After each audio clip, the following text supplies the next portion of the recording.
जिसके कपड़ों में नहाने के बाद भी इतनी बदबू हो कि उसे जमादारों का सरदार बना दिया जाए। गटर नालियां भी जिसके छूने से पहले ही खुल जाती हों। ऐसे जमादार की मृत्यु गटर में फिसलने से कैसे हो सकती है? बांस की फच्चक और लोहे के डंडे से भी घातक है काई की फिसलन। काई? किसने जमाई वो काई? वो विश्वासघाती काई कहीं और नहीं, मेरे ही टकले पे जमाई। बुड्ढे टकले, आज मैं तेरे टकला फोड़कर तेरे दिमाग में जितनी काई जमी हुई है सारी बाहर निकाल दूंगा। रुको शिवा बेटा, पहले पूरा सच जान लो, उसके बाद अपने पिता के टकले से काई निकालना। मेरा पिता? तो मुझे बताओ कि ये पूरा सच क्या है, कि तू मेरा बाप कैसे हुआ और तूने मेरे बाप को कैसे मारा? बहुत कंफ्यूजन है यार, जल्दी बताओ। जिसका दिल कमजोर है वो इस स्पूफ को ना देखे, और जिन्होंने इस चैनल को सब्सक्राइब नहीं किया वो पहले सब्सक्राइब करें। तो सुनो बेटे, असली सच्चाई क्या है। ये कहानी शुरू होती है आज से 50 साल पहले से, जब तुम्हारे दादा ठरकी विक्रमदेव महाराजा की कुर्सी पर विराजमान थे और महाराजा के बड़े भाई बिज्जल देव की गुप्त रोगों की वजह से उन्हें सिंहासन नहीं सौंपा गया। बिज्जल देव को ऐसा लगा कि उसके टूंडे होने की वजह से वो हिला नहीं पाएगा, इस वजह से उसे सिंहासन नहीं मिला। जो अपना हाथ नहीं उठा सकता वो हथियार कैसे उठाएगा? फिर एक दिन तुम्हारे ताऊ की शादी शिवगामी से हो गई और वो शिवगामी को सेटिस्फाई नहीं कर पाया और कई रातों तक शिवगामी अपने यौवन की आग में झुलसती रही। और ये बात उस दिन की है जब शिवगामी के ठरक का पारा 300 डिग्री तक पहुंच गया। उसने लात मार के टूंडे बिज्जल की सुझा दी और उसने किस तरीके से भागकर अपनी बचाई। उस दिन शिवगामी के कक्ष के बाहर मैं खड़ा था। सेवक को महारानी ने उसे सेटिस्फाई करने की आज्ञा दी। तो क्या मैं ठहरा रक्षक। उसे इतनी सुंदर महारानी सामने से प्रपोज करे तो मैं कैसे रुकता। मैं अपनी जवानी की आग में बहक गया और एक दिन हमारे महाराज विक्रमदेव की असमय मारने से मृत्यु हो गई और महल में सन्नाटा पसीज गया। तो मेरे बड़े दादाजी बिज्जल देव ने कभी आपको रंगे हाथों नहीं पकड़ा? रंगे हाथों नहीं, मैं पूरा का पूरा नंगा ही था। होली पे जब मैं शिवगामी की चोली पे अपनी लगा रहा था तो बिज्जल देव ने देखा और वो ये बेइज्जती बर्दाश्त नहीं कर पाया और उसने अपना पूरा जीवन त्याग में लगा दिया। त्याग मतलब? त्याग मतलब यानी रवानी शुरू कर दी। क्या मेरे दादाजी तो निकले? अभी से मत रो बेटा, अभी तो बहुत कुछ सुनना और सहना बाकी है। और फिर महारानी शिवगामी मजाक मजाक में प्रेग्नेंट हो गई और फिर वो मुझे हाथ भी नहीं लगाने देती थी। तब मेरी नजर महाराज विक्रमदेव की पत्नी पर पड़ी, जिनके पति की ऐसे में मारने से मृत्यु हो गई थी। हाँ वही। वो मुझे अपने यौवन से लुभाने लगी। मैं एक बार फिर बहक गया और वो भी प्रेग्नेंट हो गई। अब तूने मेरी दोनों दादियों को प्रेग्नेंट कर दिया? हाँ, शिवगामी ने जन्म दिया भल्लाल देवा को और वहीं पर महारानी ने जन्म दिया बाहुबली को। दोनों ही युवराज चुने गए। साले दोनों ही मेरी नाजायज औलाद थे। यहाँ तक की कहानी तो हम पार्ट 1 में देख चुके हैं, तुम आगे बताओ। आगे ऐसा हुआ था कि हमारी काल के पर विजय के पश्चात हमारे राज्य के दक्षिण में स्थित कुंदल राज्य की रानी देवसेना हमसे मैत्रिक संबंध स्थापित करने के प्रयोजन से पधार रही है और हमने भल्लाल के लिए उसके साथ विवाह की बात भी कर ली है। तो बाहु, रानी को वर्जिन ही महल में लाने का प्रबंध करो और बाहु तुम उसे खुद ही लेने जाओगे।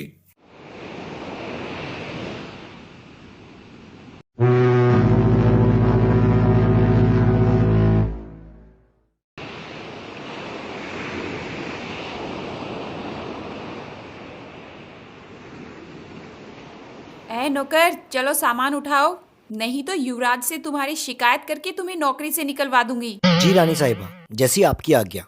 वैसे कपड़े तो तुमने एकदम युवराजों जैसे पहन रखे हैं, लेकिन शक्ल से तो तुम एकदम मोची लगते हो। तुम हो कौन? रानी साहिबा, मैं तो युवराज बाहुबली का सेवक हूँ और वो तो बहुत बड़े दयालु हैं, इसलिए उन्होंने मुझे अपने कपड़े पहनने की अनुमति दे रखी है। तुम पागल हो क्या?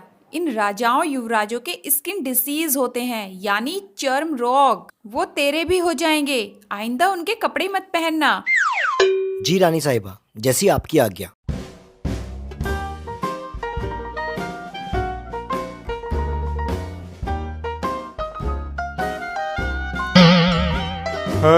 मेरे पास एक ही था बहन की घोड़ी। I'm sorry, I love you। अच्छा एक बात बता, तू राजा और युवराजों से इतनी क्यों चिढ़ती है? लगता है तू सचमुच रानी नहीं है, चपरासन है तू। चुप करो, कोई सुन लेगा।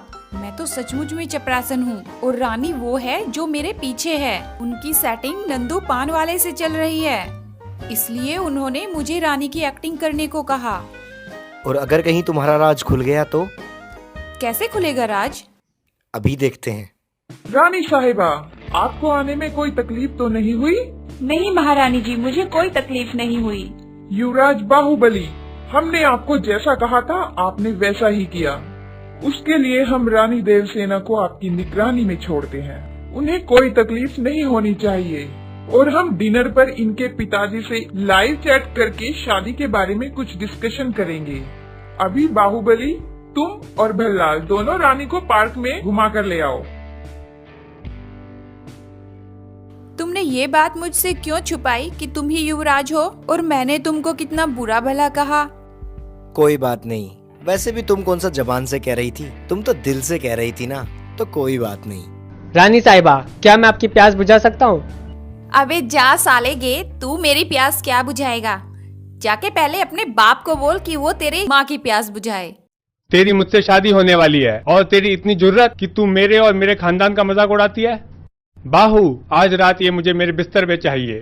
पर दादा, आप अपने बिस्तर पे आखिर इसका करेंगे क्या? मैं करेले पे चढ़ा के इसका काम करूंगा। ओह भाई, ऐसा करते हैं, इसे माँ के पास लेके चलते हैं और माँ ही को फैसला करने दो कि इसके करेला जाएगा या कटहल। बाहू, तुम कहते हो तो ठीक है, नहीं तो मैं कटहल के साइज का लेने जा रहा हूँ। माँ, इसने आपकी और बाबा की बेइज्जती की है। क्या? इसकी इतनी हिम्मत? और माँ, ये कुंदन राज्य की रानी भी नहीं है, ये तो चपरासन है। ये तुझे कैसे पता? इस प्रूफ की स्क्रिप्ट पहले ही इंटरनेट पे लीक हो चुकी है। तो फैसला हो गया, इसे सजा मिलेगी। माँ रुको माँ, मैं इससे प्यार करता हूँ माँ। बाहू, तुम जानते हो ना, इसने तुम्हारे बाबूजी और मुझे, हम सबको कितने अपशब्द कहे हैं। माँ मान जाओ ना माँ, please.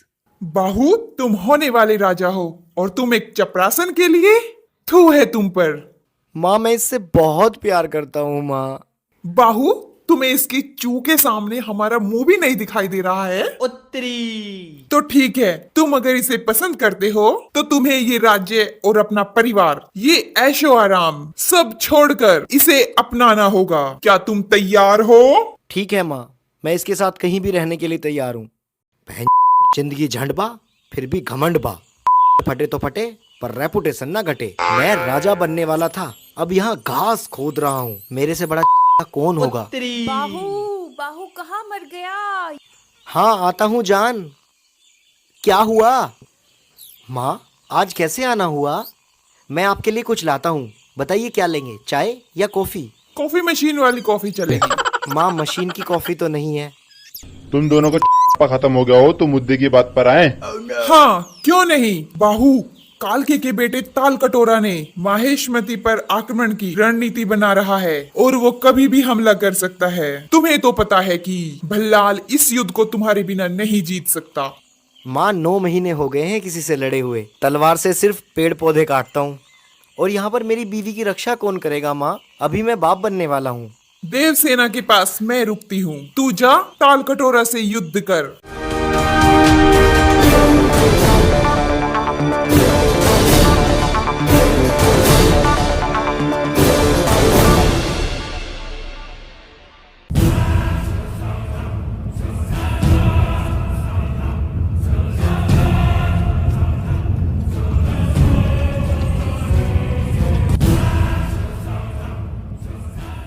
Zaratrama mai splitim rimsa inkinim min mahatti chuhur frok namata svikde ta krak chuhur har ओए, हिंदी आती है?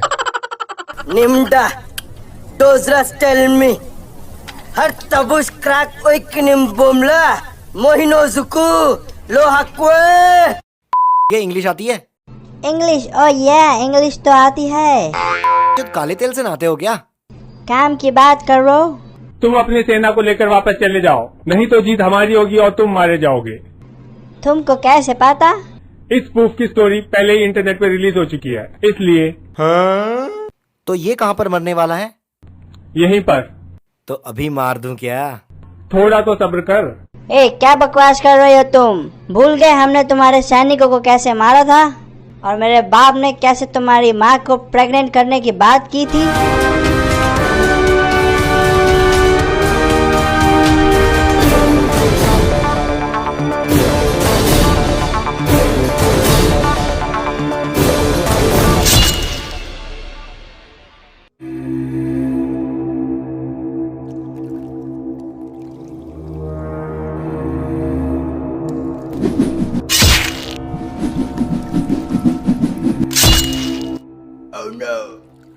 वाह कटप्पा वाह, क्या अच्छा काम किया है तुमने।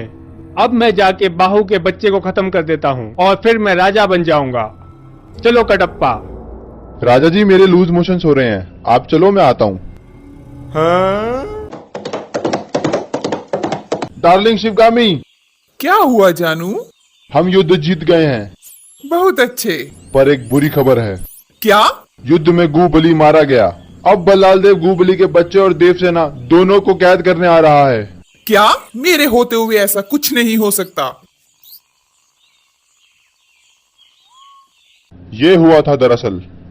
पर बाबा एक बात समझ नहीं आई कि मेरी माँ तुझे मेरा बाप बोली थी, पर इस कहानी में तो बिल्कुल पता नहीं चलता कि तू मेरा बाप कैसे।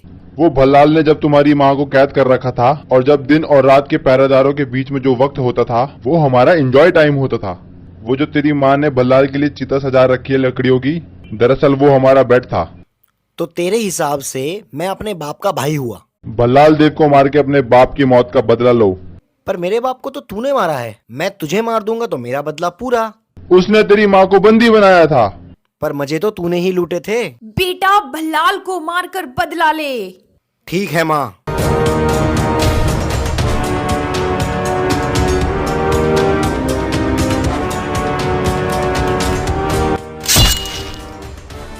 अब मैं राजा बनूंगा।